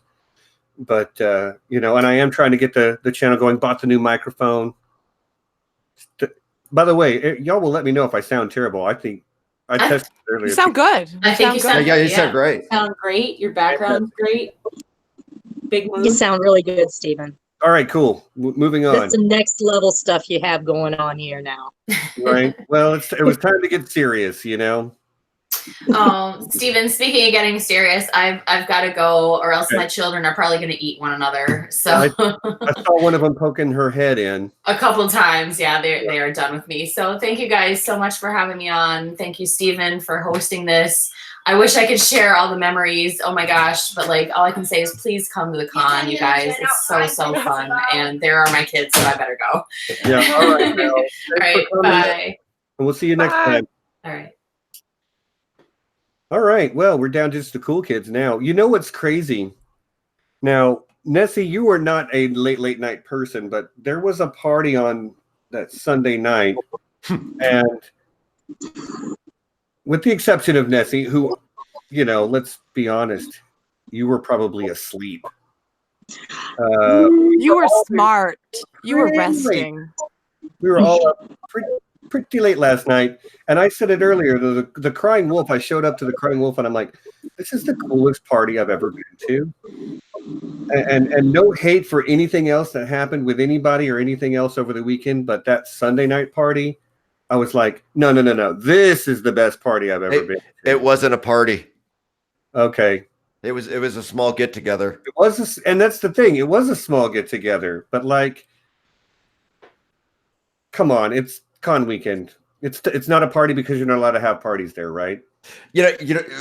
Well, yeah, there is that. It was funny. The next door neighbor who lives there permanently next to that Airbnb came out, and I can't remember. It was Sunday. She came out Monday. She's like, I don't care if y'all party, but somebody killed that person with the damn horn. Oh my God. I'm like, oh my God, you have no idea how funny that is. Oh, that's hilarious. That horn, I kept being very close to the horn, and I was like, I'm not going to be the person that's like, stop with the horn. But it was hilarious to me to see everyone be tested. It was a 115-year-old horn that people were blowing, and many people just could not make it work. I didn't test it. I didn't want my, lungs to turn black as ash. Yeah, that was hard. I heard like 4 or 5 people try, and you could tell when people like were not ready because they were into the horn. And then Luke from Drinks and Nose comes up and he's like, I'm a trumpet player. And I'm like, whatever.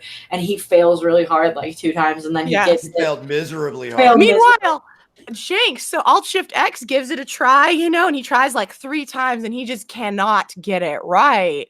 And so Jinx picks up the horn and she does it the best I heard all night, just right off the bat, and then repeats it. So I was cracking up so hard. So that horn gave me a lot of amusement, actually. Yeah. I didn't think about what time it was when we were blowing the horn on Sunday, and I probably should have, but oh, it was between midnight and 5 a.m, honestly. So I was gonna say it was Monday morning sometime. Oh, that's great. Oh my God. But yeah, that party, I danced in the kiddie pool, I twerked with Sanrixian, I kind of did country swing with Amanda Crowfoot's daughter. That was so sweet when I looked over at that and saw you 2 dancing. Honestly, it warmed my heart. I was like, oh. That was really sweet. I love that. Jinx just popped into the chat right now. Perfect. Oh, hey, Jinx. I have to do now. I promised Jinx a long time ago that if she ever came to my channel, because she's a mod queen, that I would make her a mod. So you have been wrenched, Jinx. You have been wrenched. Jinx, did you get in here enough time to hear me complimenting your horn blowing? I hope she did. If not, I complimented your horn blowing. She did. Yeah. She said you blow horn better than anyone. Yes. Oh my God. Jinx also documented our Saturday night escape from the VFW. Nothing personal, JR, but that was not our scene that night. We showed up and well, there's. I don't think you guys know the rest of that story because I didn't even know it until I later. Heard that night on your live stream that you kind of saved that place, though. Yeah, they were in a bad financial spot, and we're going to have to close that post. And so, with that influx of business, just that Saturday night for that, it saved the post for the next 90 days, so that they can get their financials now in order and save the post. So, huge deal. I'm super happy about that. And good, I'm glad you guys were able to do some good in that community. But I get it. That I- was awesome, but there's a Taylor. small circle of us that were just like not comfortable. I was in my Liana cosplay, and I'm like, I can't hang around a bunch of soldiers in my dress. I'm sorry, I just can't do that. But no, we went and we did our own thing, and it was another great night, and we had a lot of fun laughing and tearing it up and cutting up in the Uber back into town, and it was a good night all around. I actually have to duck out because a friend of mine arrived a couple minutes ago, but I just wanted to say one other cosplay that I didn't mention that made my whole damn weekend. It was Shakespeare of Thrones, Lauren as Alyssa Farman. I just had to mention that. Like, as soon as I saw her, I was so bummed I didn't get a picture with her. I didn't get a picture of her. I got a ton. Okay, I'm glad you did. Like, I'm jealous of you then. Thanks. No, it was amazing. Oh, the pictures of her with the eggs doing the, distracted girlfriend meme. I took that picture. Oh, it's amazing. That was a great the best picture. That was the best picture from the con. I agree. That was meme-worthy. Yes, absolutely. It's was it Alyssa Farman looking past Rainey's at the Dragon Age? Yeah, past Raina, yeah. Raina, exactly. okay. At the dragons making the face. Yeah, perfect. And Mary, like, she nailed that. Like, I had to have them stand like a certain way so the forced perspective would work. And Mary, I took like probably like 30 photos and we just chose the best. And she's like this, oh, and it just works like perfectly. They just did a great job. But yeah, I have to duck out. But I'm so glad I remembered to say that because wow. All right, Ashaya, thanks for coming, and we'll see you later. Yeah, thanks for having me. All right, bye. We'll see you soon. Yeah. Well, we're running out. We're running out of folks. So what does anybody have to say about anything? Bring it up, and if not, we can move towards the end. Or if the chat has anything they'd like to ask any of these great folks. I saw a lot of really good Arya cosplays on Saturday when I was dressed up like Arya, so I just went around and started getting selfies with all of them. And I'm like, okay, do your best Maisie Williams eyebrows. Right. They're just like living it up, like the Cat of the Canals cosplay one was great. That was fantastic. Yeah, with the wheelbarrow and everything, that one was amazing. Yeah, that's dedication to push around a wheelbarrow for your cosplay. Yep. Everybody confused my costume. I just went with it. I wasn't Arya. I wasn't cosplaying Arya. I was cosplaying the sailor's wife, but not very many people would recognize that. And everybody was like, "Hey, you Arya, get over on this step." But I'm the sailor's wife. Oh, there's Robert in the chat. Hey, Indie Geek. Oh, hey, Robert. Hey, Robert. Glad to see you. We were just talking nice about you earlier. I got to say too, what a great guy to sit and just chat with. I was a little bit like when I met him at the Crying Wolf. It was a little bit like, oh my gosh, it's Robert, and yeah, nice to meet you, dude. I'm sure I had that goofy moment, but throughout the weekend I got to talk to him. I don't know, half a dozen different times, and just what a chill guy. I feel truly blessed by my time getting to talk to him. And Jinx just called him out in chat. She said, "Greeting Nemesis," and I have to explain to you folks what she's referring to, because it's also one of my favorite con moments and one of my favorite moments for 2020 upcoming. So, as you go to restaurants, you have the child's placemat sometimes with the activities on the back, like the word search.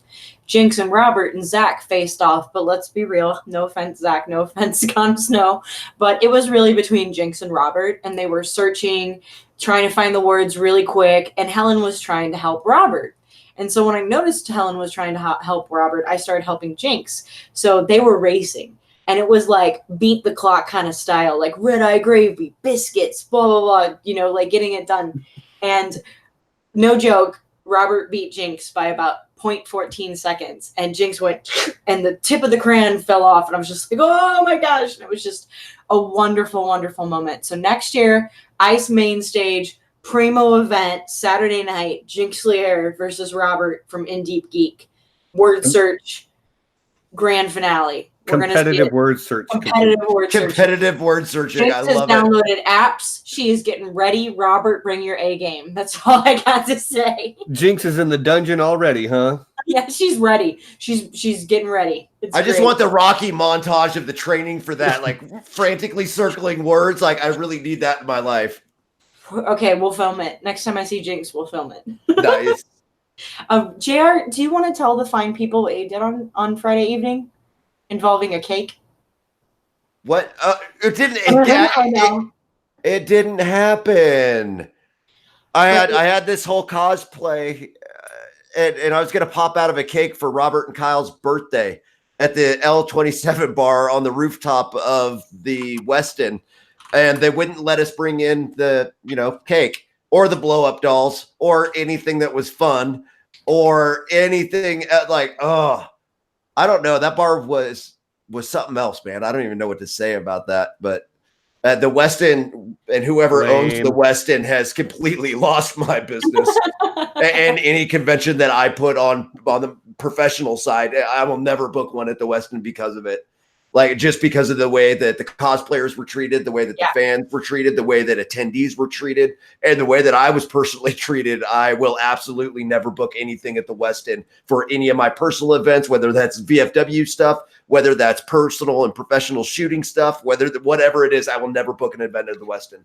Yeah, it's one thing to be an establishment and have people like us show up and be like, this is out of the ordinary. This seems strange to me. But it's another thing to be like, to look down your nose at us because, oh, these are just nerds who want to play dress up. And it's like, no, dude, what you don't understand is that this is a group of highly intellectual people. We are the nerds that bring money. That grew up being called weirdos and everything else. And the Westin staff actually referred to us and apologized to other people that there was a bunch of weirdos staying at the hotel. And I'm just absolutely gobsmacked. Yeah, I will never give another $1 to the Westin. My house of weirdos that I stayed with included engineer, 2 lawyers, 2 nurses.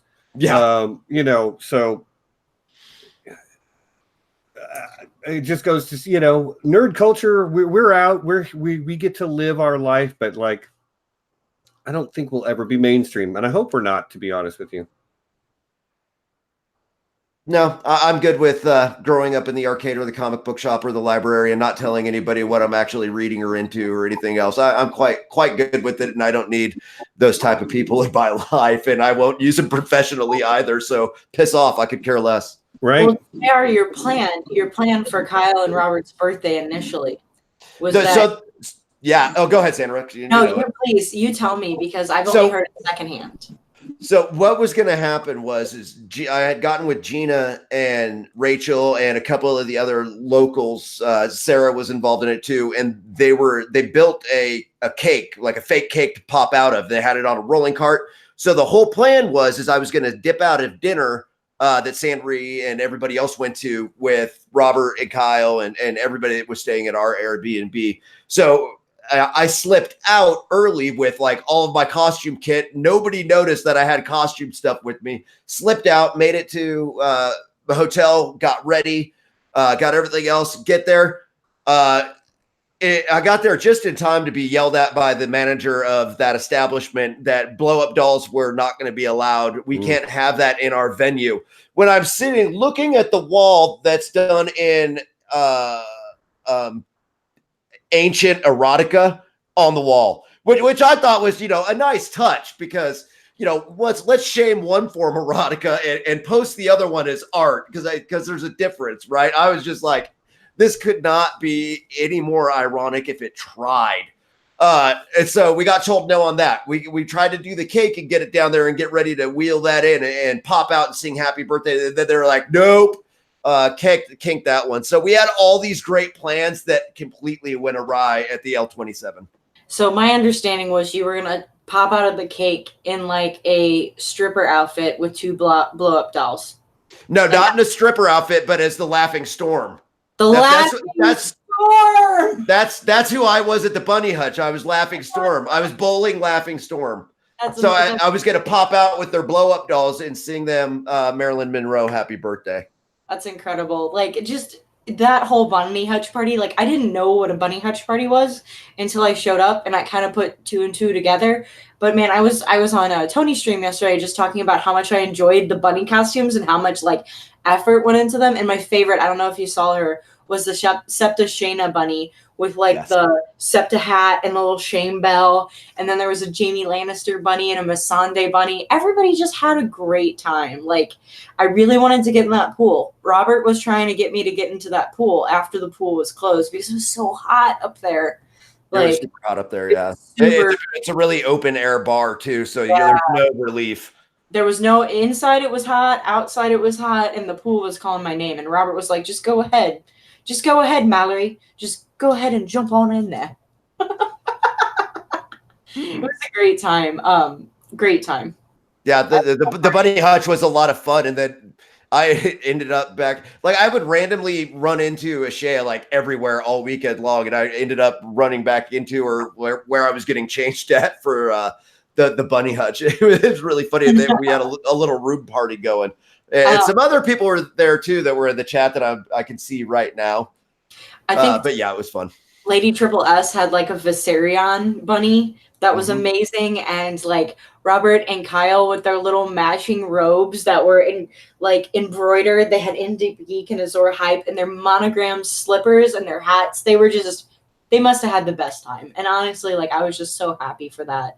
Especially with Robert, you know, it being his first time in America. I'm like, I hope he had the best weekend and he did not have to make any decisions, because it sounded like you guys kind of just like took him around and showed him, you know, the lay of the land. Yeah, we had good awesome. breakfast or brunch one morning. We had we did all sorts of stuff. It was great. Yeah. Yeah, I just can't wait. I can't wait to do it all again next year. Exactly. And I think next year I'm going to be like, so like I stayed up till we left that gathering that was not a party Sunday night. I left at 6 a.m. And basically had to go jump straight on an airplane and fly back because nice. I had to. No, not nice. Not at all. I remember you saying that as it was starting to daybreak, as dawn was coming, and you're like, I got to get on a plane in like 2 hours. Yeah, in just a few hours. Yeah, But, I didn't get to tell you goodbye. Yeah, I know. I had to run, you know. We were still in bed, I think, when I left. Yeah. It was definitely, we broke the morning that night. We were not done until the sun came up. And we were all, oh. And my lift was like, oh, are you guys going to work? And me and Courtney were like, nah. No. You're not going to work. We just finished partying. Got done partying.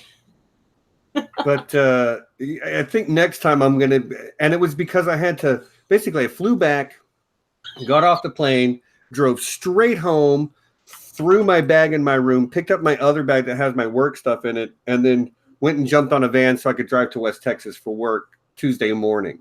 And I think next year it's just going to be like, look, Tuesday morning's not happening, y'all. Just not happening.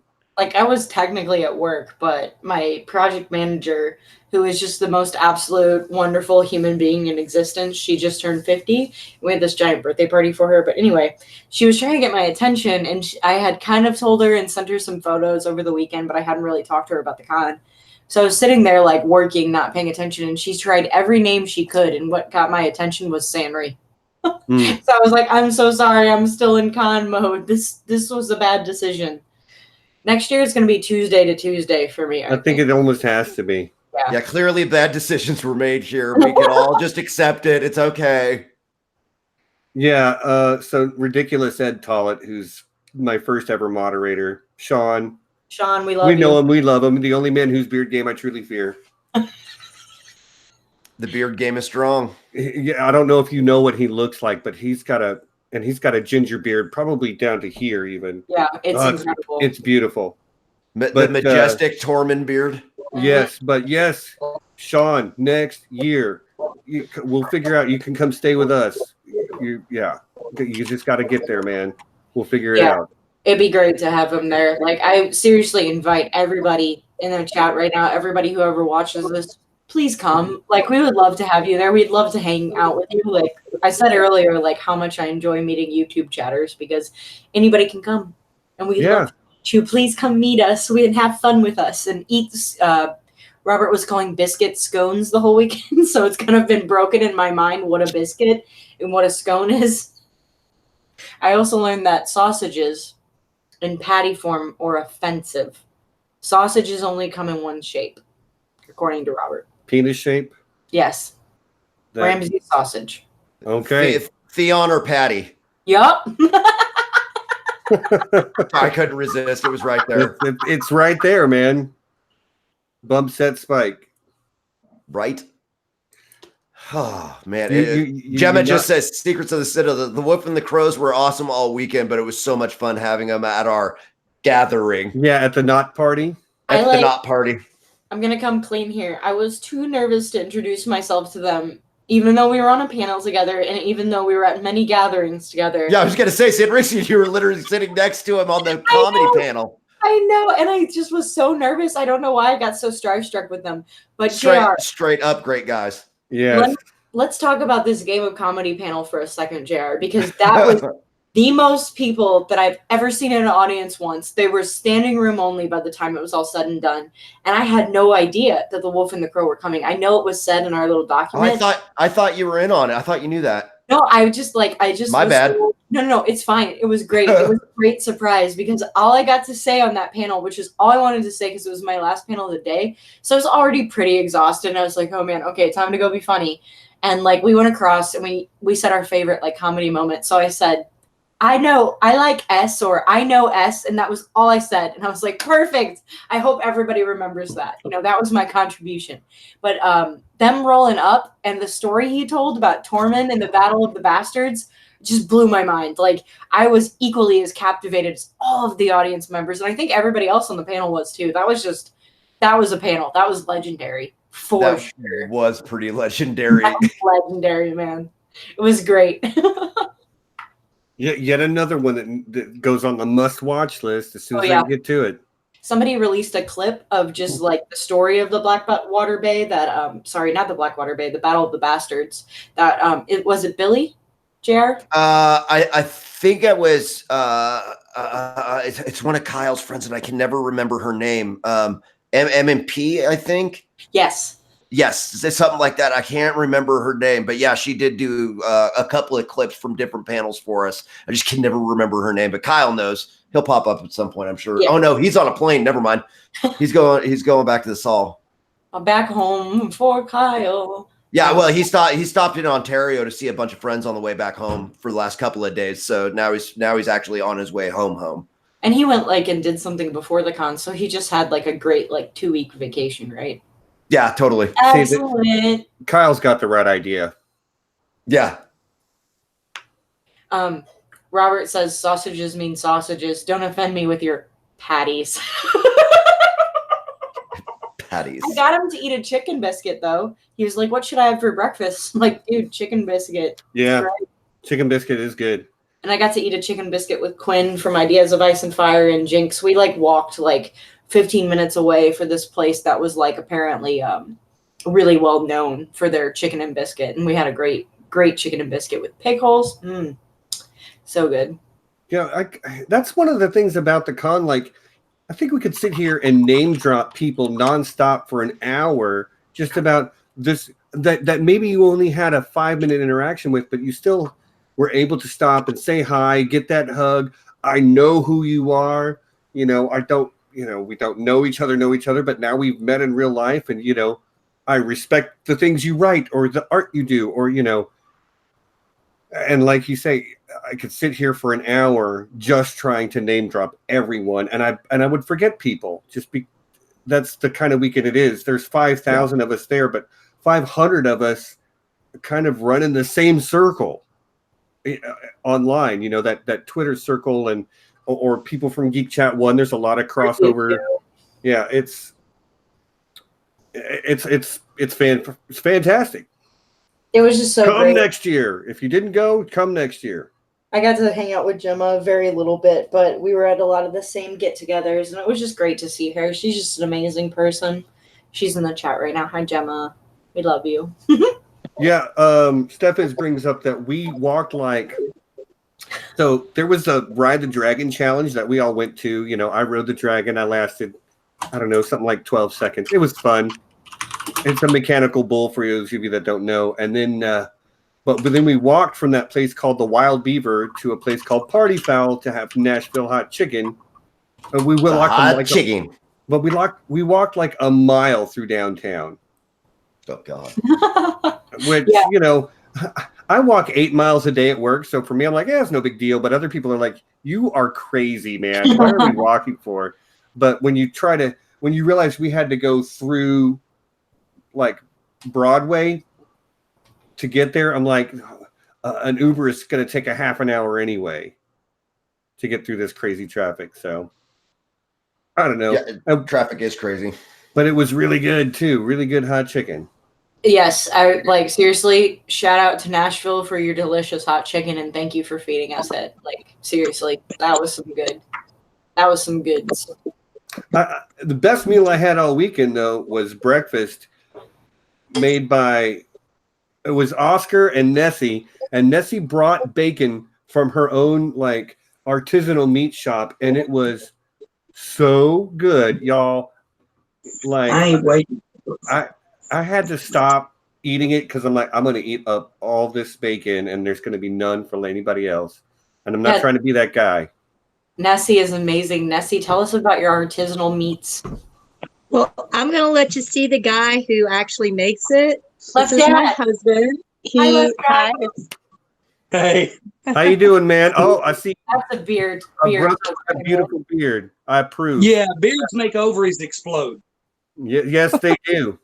I've got pregnant just walking by. But yeah, Anissa said that y'all enjoy the meats. It's what I do. It's what I love to do.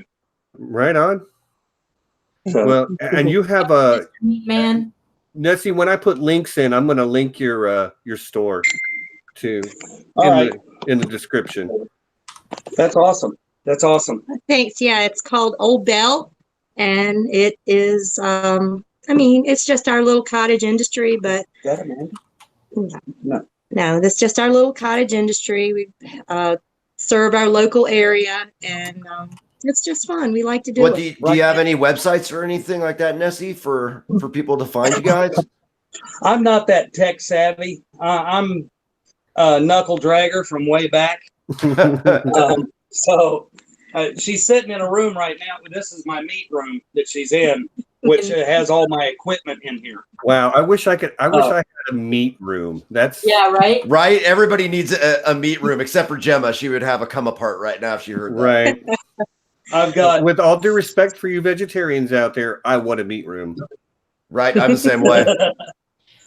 Left. Yeah, Dad, he woke up one morning. This is the story of how this all started. He woke up one morning and just turned to me and that loving look on his face and said, I want to buy a pig and a meat saw. And I'm like, well, that's not very romantic, but okay. and that was how it all got started. And we just kind of grown it ever since. Now, to go back a little bit on that, I was in the Navy for 10 and a half years. I was just going to ask if you're a veteran. I saw your hat, so I was like, he's a veteran. Yeah. Yes. Also a veteran. Yeah. When were you in? In the 90s, early 90s. I was in the Army. April 19th, 1989. Okay. I ETS'd in 97. I was on the Iowa, this ship here. Oh, man. When the turret exploded, killed 47 of my shipmates. Oh, wow. But what I was starting to say is, while I was in, rather than being, the regular squiddly diddly that was out chasing ass and drinking, I would find the little mom and pop places. Sorry, I don't pull any punches. I was born in a non-politically correct era. Okay. I love squiddly diddly. Keep going. Yeah, that's what I'm like. Squiddly diddly is top notch. This is. But I would go to the mom and pop restaurants and whatnot and sit down with the owners and exchange recipes and whatnot because I truly loved the sausages from other countries. And if I've got something, my German brats, that is a true German recipe. My Italian stuff, it's true Italian meats, you know. And it's funny because every country, regardless of the country, has a tradition of sausage. Yes. It's completely unique to that country and that culture, but every single one has a sausage. I think it's absolutely amazing that that's where you get wet with it. That is so cool. I love it. Right now, you know, she's, like I said, she's sitting in here in my, you know, swinging room. And I'm definitely, you know, the knuckle dragon type. What's going on behind her is I'm dehydrating onions. Okay, I've got a question for you, sir. Sir, yes, sir. Can sausage come in patty form? Yeah. Robert. It's a thing. Now, Robert, so and we got to consider this gentleman an expert. Indeed. Well, if you go to Old Bell, Camden, North Carolina, and look through the pictures, you will see in there patties that are pre-made and then frozen. So yes, they can come in patties. But the reason that patties became a thing was when you ran out of intestinal lining, and you still had more meat than the intestinal tract can carry. That's how you ended up with a patty. Yeah, it's just called bulk. Yep, it's bulk. Paging Robert. I'm really glad we managed to steer this into sausage talk. I know this is amazing. Like, I'm super excited now. I'm like, oh, this is awesome. So there you go, Robert. Sausage does come in a patty format. I don't know if he's still here. He might not be, but that's hilarious. It's super late in England. I wouldn't blame him for being asleep right now, for sure. Yeah, it's nearly 2 in England. Yeah, and I don't like. I'm not trying to go much past 2 hours, and we're creeping up on that right now, y'all. Yeah, really quick too. All right. Sorry about manipulating y'all's time. You're fantastic. I'll take a story like that any day, man. Thank you, Left Dad. We appreciate it. Sausage talk with Steven Stark. Right. You're spot on. That was great. And I gotta say, your wife is a true gem. She made the weekend fantastic for everyone. So the least I can do is allow her husband to sound off a little bit. Really? She beats me. I believe it. But one shower, one meal, and 3 hours of sleep, right? It's 3, 2, 1. 3 hours of sleep, 2 meals, 1 shower. 1 shower. Okay, good to go. I just make sure, because in barbecue, 3, 2, 1 is a completely different method of cooking. So that's why I instantly think of the 3, 2, 1. I'm like, oh wait, so ribs are going on, right? Right. Now, if any of y'all want specific recipes on sausages, just give me a holler, give her a holler, and I'll get a picture of the way to make it and get it out to you. Cool. Oh man. And that goes for that nasty ass bacon too. Okay, well. So anyways, good meeting y'all. Good to meet you too. All right. Well, I guess we'll head towards wrapping it up then. Nessie and Sanri and JR, you managed to make it through the whole darn thing with me, and I can't thank you enough. For those of you that, for the other guests who came and went throughout the stream, I'm also very appreciative to you folks. Thanks for coming back. If you see this on the rewatch, thank you very much. But we see who my real friends are. They're still here. So one more time, for those that are still here, go ahead and say who you are, where we can find you. But if you're in the chat, stay till the end. I have another special announcement at the end. Ooh. So we're going to go from right to left this time, reverse order. Sanri, that means you. So, as you guys know, I'm Sanrixian. I'm a fan artist in the community. You can find my stuff at sanrixian.com. I'm running a Con of Thrones special right now. It's Thug Mug for Tony Teflon, all lowercase, one word. I'm going to drop that in the chat for you guys. That'll get you 15% off everything you buy. And I have a 2 for $40 deal that runs year-round on my shirts. So check me out. Buy a shirt if you want. And yeah, that's me. I had a great time. Thanks for having me on, Steven. Thanks for coming, Sanri. Nessie, that you're next. Okay, so I'm Nessie. I'm One Questing Beast on Twitter. You can hit me up at any time. We can tinfoil. We can talk about sausage recipes, how to make bacon, how to do a chicken fry, whatever. I'm up for any kind of conversation. And Stephen, this is my first con this year. It will not be my last con. And I have you thanked for talking me into going. You're So welcome. thank you so much, my brother. I appreciated it. And see you next time. Yeah, I look forward to it next year. And last but not least, JR. I'm JR from Geek Chat One. You can find me on YouTube and our Facebook group, Geek Chat One, as well. Come and join the chat. We talk about geeky things all the time. It's a safe place for everybody. It includes everybody. So come and join the chat. And we're many fandoms, one family. Right on. Couldn't have said it better myself. So yeah, make sure you check out all the fine creators. Their links will eventually be in the description. I didn't know who was going to be here and who not, so but I will update that in the next day or two with everybody's links. And okay, so what's next for Steven Stark? Next weekend and on Sunday, I am not streaming. The Sunday after that, at the same time, every Sunday, 5 p.m. going forward, I will be streaming every Sunday going forward. So this is my time slot. This is my time slot, 5 p.m. Central, 11 or 10 p.m. GMT on Sunday nights. But my next I Know That Nerd, somebody from the community whom I highly respect asked me to do something a little bit different. So my next I Know That Nerd is going to have a super secret special guest host who is going to I Know That Nerd me.